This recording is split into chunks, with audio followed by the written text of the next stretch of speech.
صالحہ صاحبہ پوچھتے ہیں السلام علیکم، ایک شادی شدہ لڑکی نے کفریہ کلمات بولے جس سے وہ اسلام سے نکل گئی۔ اس نے کلمہ طیبہ ایمان اور ایمان مجمل ایمان مفصل پڑھ کے تجدید ایمان کیا۔ اس نے تجدید نکاح بھی کیا گواہوں کی موجودگی میں، ایک گواہ لڑکے کی طرف سے ایک گواہ لڑکی کی طرف سے۔ اس میں لڑکی جو گواہ تھی وہ بریلوی سنی مسلک پر تھی اور اس نے بھی کلمہ طیبہ ایمان مجمل اور مفصل پڑھا تھا نکاح کی گواہ بننے سے پہلے۔ نکاح کے کچھ وقت بعد لڑکے نے 3 طلاق دے دی۔ تو سوال یہ ہے کہ کیا کلمہ طیبہ ایمان مجمل اور مفصل تجدید ایمان کے لیے کافی ہے یا کلمہ شہادت پڑھنا کمپلسری ہے؟ نمبر 2 سوال یہ ہے کہ کیا وہ بریلوی سنی لڑکی جس نے کلمہ پڑھا تھا نکاح کی گواہ بننے سے پہلے وہ گواہ مانی جائے گی ایک حنفی دیوبندی نکاح میں؟ تیسرا سوال یہ ہے کہ کیا مخرج کا علم نہ ہونے کی وجہ سے مخرج کے بغیر پڑھا کلمہ تجدید ایمان کے لیے مانا جائے گا؟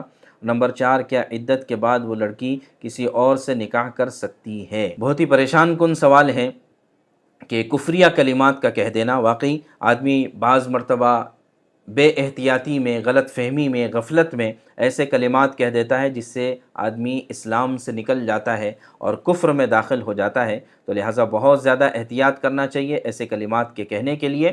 اور یہ بات درست ہے کہ اگر کفریہ کلمات زبان سے نکلے ہیں تو اس کو تجدید ایمان بھی کرنا چاہیے اور تجدید نکاح بھی کرنا چاہیے۔ تو ان کا سوال یہ ہے کہ تجدید ایمان تو کیا گیا، ایمان مجمل، ایمان مفصل وغیرہ یہ سب چیزیں پڑھی گئیں، لیکن دوسرا کلمہ جو کلمہ شہادت ہے یہ نہیں پڑھا گیا، تو کیا یہ پڑھنا کمپلسری ہے؟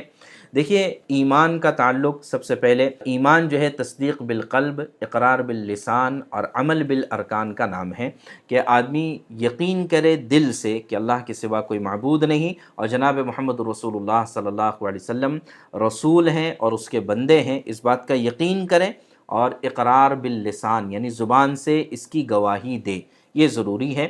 تو چاہے وہ پہلے کلمے کے ذریعے ہو یا دوسرے کلمے کے ذریعے ہو، اس سے کوئی فرق نہیں پڑتا ہے۔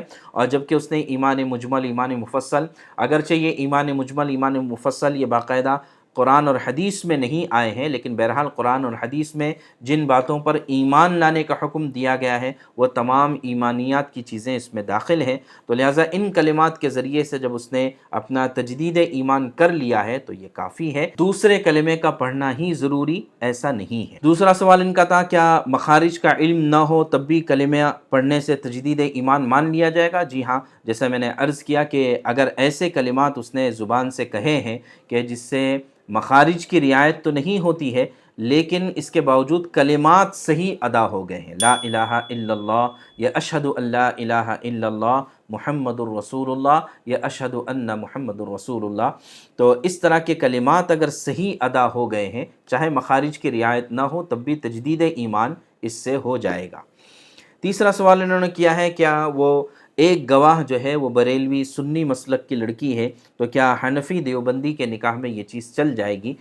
عجیب بات یہ ہے کہ ہم مسلمان ہونے کے باوجود اللہ تبارک تعالیٰ نے ہمارا نام مسلمان رکھا ہے، هو سماکم المسلمین، کہ تم سب مسلمان ہو، ایک ایمان، ایک اللہ کو ماننے والے، ایک رسول پر ایمان لانے والے، ایک کتاب پر ایمان لانے والے، لیکن اس کے باوجود ہمارے درمیان بہت سارے فرقے ہیں، بہت ساری جماعتیں ہیں۔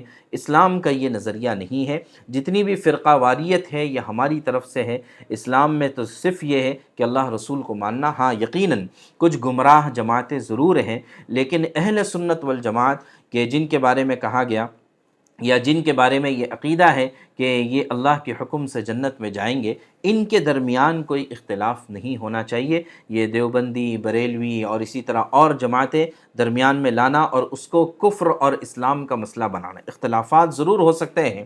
تو لہٰذا ہم تو یہی سمجھتے ہیں کہ چاہے یہ دیوبندی ہو، بریلوی ہو، جماعت اسلامی ہو یا اور دیگر جو ہماری جماعتیں ہیں، یہ ان میں جو بھی اختلاف ہے وہ فروعی درجے کا اختلاف ہے، نچلے درجے کا اختلاف ہے، اس میں ایمان اور اسلام کا کوئی مسئلہ نہیں ہے۔ تو لہٰذا اگر کوئی کسی کا گواہ بن گیا ہے تو اس میں کوئی حرج نہیں ہے۔ ان تمام خرافات کو ہمیں اپنے دل و دماغ سے نکال دینا چاہیے، اور ہم سب کے سب ایک امت بن جائیں اور ایک اللہ رسول کی اطاعت پر جمع ہو جائے، قرآن کو اپنا رہبر مان لے اور جو ہے اسی ترتیب پر اپنی زندگی گزارے، یہ ضروری ہے۔ اب انہوں نے آخری بات یہ لکھی ہے کہ نکاح کے کچھ وقت کے بعد اس لڑکے نے 3 طلاق دے دی، تو کیا عدت کے بعد وہ لڑکی کسی اور سے نکاح کر سکتی ہے؟ ہاں، واقعتاً اگر 3 طلاق اس نے دے دی ہے، اگرچہ 3 طلاق کا دینا شرعی اعتبار سے بھی ناجائز اور حرام ہے، اور قانونی اعتبار سے بھی یہ چیز ناجائز ہے، اس کے باوجود اگر کسی نے دے دی ہے تو اس سے طلاق واقع ہو جائے گی، اور عدت کے بعد وہ اپنا جہاں چاہے نکاح کر سکتی ہے۔